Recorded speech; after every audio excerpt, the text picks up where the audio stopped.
欢迎来到星星频道，请点击订阅并关注，获取最新资讯。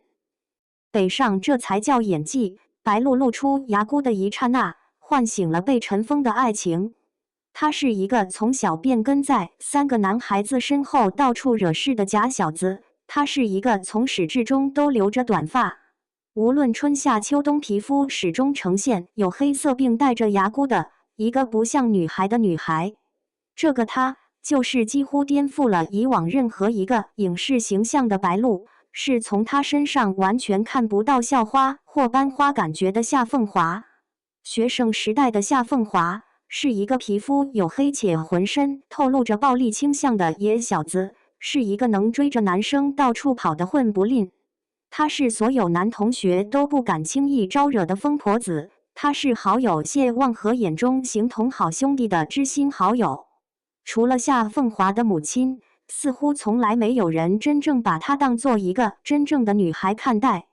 也从来没有任何一个男生对这样一个形象的女生产生过任何意义上的情感投射。可无论夏凤华再怎么表现出比男生更像男生的行为举止，她都是一个对春春有着无比热爱的女生，一个内心深处同样会产生脆弱感的女生。当看着自己青梅竹马的童年好友谢望和对着横插入她之间的闺蜜马思义如此殷勤，当切身体会到自己青梅竹马的童年好友谢望和只会整日跟自己打打闹闹，从没有顾及或想到过自己同样是一个女孩子时，白鹿用那带着一口牙箍的微笑，完美隐藏了自己内心对眼前这个男生的仰慕与某种期望。别忘了，这个始终将自己当作兄弟的男生，可是当年在运河岸边，自己曾经面对结婚的船队，说出过想要嫁给他的那个男孩子呀。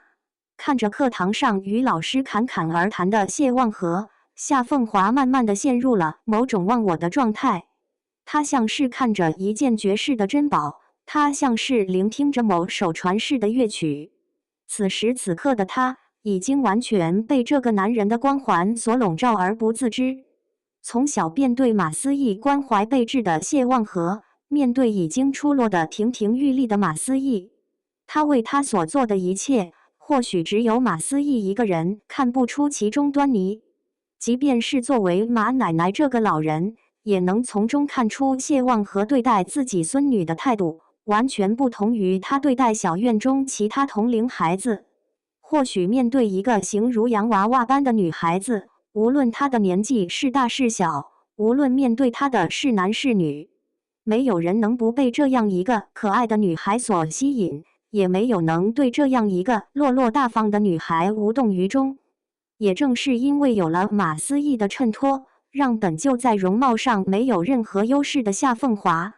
成为了一片彻头彻尾的绿叶，成为了完全被马思义光芒所掩盖的存在。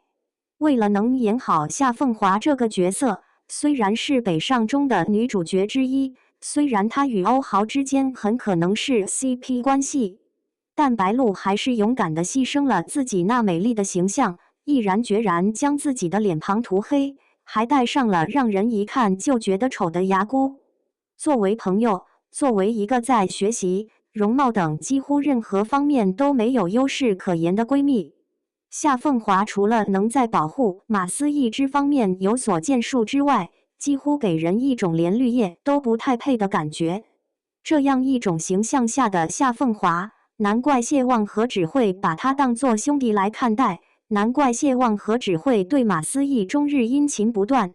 可就是这样一个几乎不会有被男生喜欢的女生，就是这样一个学生时代怎么看都不像是女生的女生，却在她望向谢望和时，在她对着谢望和露出一嘴牙箍时，瞬间点燃了那些深藏在我内心深处尘封已久的初恋与爱情。那是不曾被我正视过的爱情，是被我刻意忽视甚至不愿意去承认的爱情。回忆起同样是谢望和夏凤华这个年纪的我，回忆起曾经的我同样像谢望和这般对马思义殷勤不断。虽然这样一种不算爱情的懵懂，变成了成年之后每每回忆起来的甜蜜，可又有几人愿意回想起那些曾经不被自己正视过的自己呢？那些站在远处默默看着自己的、喜欢自己的男孩与女孩呢？那些在自己将目光全部放在某个男孩女孩身上时，同样不被自己正眼看上一眼的男孩与女孩？那些同样如谢望和这般有意无意对自己献着殷勤的男孩与女孩？最终，当你与他们分道扬镳，各奔东西之后，最终他们也没能在毕业之前向你表露出仰慕与钟情之意的男孩与女孩。这一切都因为白鹿所饰演的夏凤华，都因为这个皮肤黝黑带着牙箍的夏凤华，在他抬头望向谢望和的一刹那，在他傻傻望着谢望和微笑的一刹那，将我内心深处被尘封的爱情全部唤醒了。此时白鹿的微笑不只是用演技高低就可以形容的，此时夏凤华的微笑，或许只有白鹿这样一种不畏惧自我丑化的勇敢，才能真正唤醒某些不敢再去回忆的爱情吧。